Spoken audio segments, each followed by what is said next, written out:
This video was prompted by a message that I heard the other morning. I was listening to Terry Savelle Foy, who has become one of my favorite people to listen to. I discovered her channel probably by chance, but since then I've been binge watching it, so I cannot tell you which video in which she makes the statement, but her statement resounded with me and I had to share. But she said, don't get angry when someone else have more followers, more something than you do. And she went on to explain why. And I can't remember the whole gist of the sermon because that's not what the sermon was about. But when she made that statement, I knew it was for me. And so I have to share this with you because this is for one of you. Okay? Because you're probably like me. And I had just been thinking to myself, no, I was not angry with her for her followers. I'm not angry with anyone for their followers. But I tell you what, I was sitting there and I said, God, I was led to start this YouTube channel. I was led to start doing the things that I'm doing. And yet I'm not seeing the growth like I think I should at this point. And so I was sitting there thinking that within myself. I said, well, they say, oh, some people have been on social media saying, you know, some of the coaches that, oh, they took on this client and within 2 or 3 months, they were already monetized.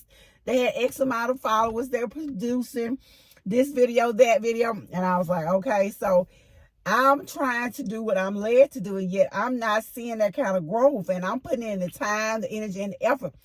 And I did also hear from, I can't remember this guy's name. I'm sitting here and I can just picture his face. But anywho, he also talked about the majority of YouTubers were not going to be monetized because you need the 1,000 followers and 4,000 hours of watch time.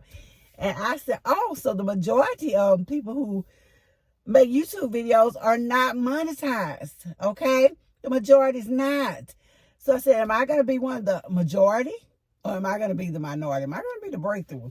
But anyway, I was having a little conversation with God and I was listening to Terry's channel.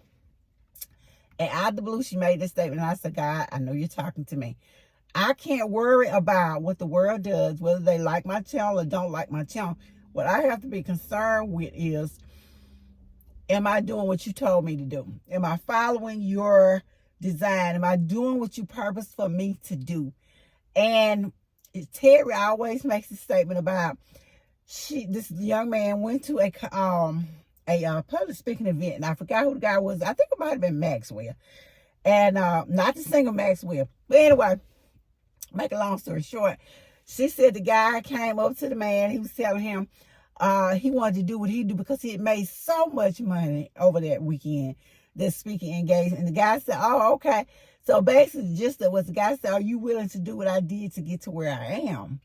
So a lot of times we don't know what the person had to do to get to where they are. Okay? Their journey is not your journey. We have to accept each day at a time. We can't get upset because someone else has something we don't have. God is no respecter of person.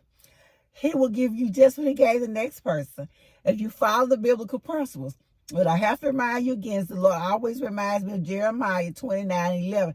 He says he knows the thoughts that he thinks towards us, thoughts to give us a future and a hope. And so your future may not be my future, my future may not be your future. All of us are not going to have the easy road. Some of us have a different path. And so I had to accept that maybe I just have a different path and you may have a different path too. So I did a video earlier about not coveting what your neighbor had and stop focusing on other stuff, because what we focus on is what we get. And I just found it ironic that I had made all these videos and then I found Terry and she had something that I was almost just coincided with what I just said. I said, oh, I know I'm in the right place and I know you spoke this into my spirit, God. So I wanted to say that again. Let us not get weary in doing good, because in the end, God will pay. He's going to pay us for our works. He's going to pay us for what we've done.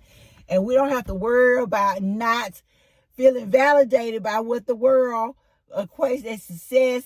God evaluates our life according to his standard. Remember, man looks at the outward appearance, while God looks at the heart. So thank you guys so much for listening. This has been LaWanda Shields with 2 Cute Life. Let's share with you a lesson that God spoke to my heart from Terry Savelle Foy.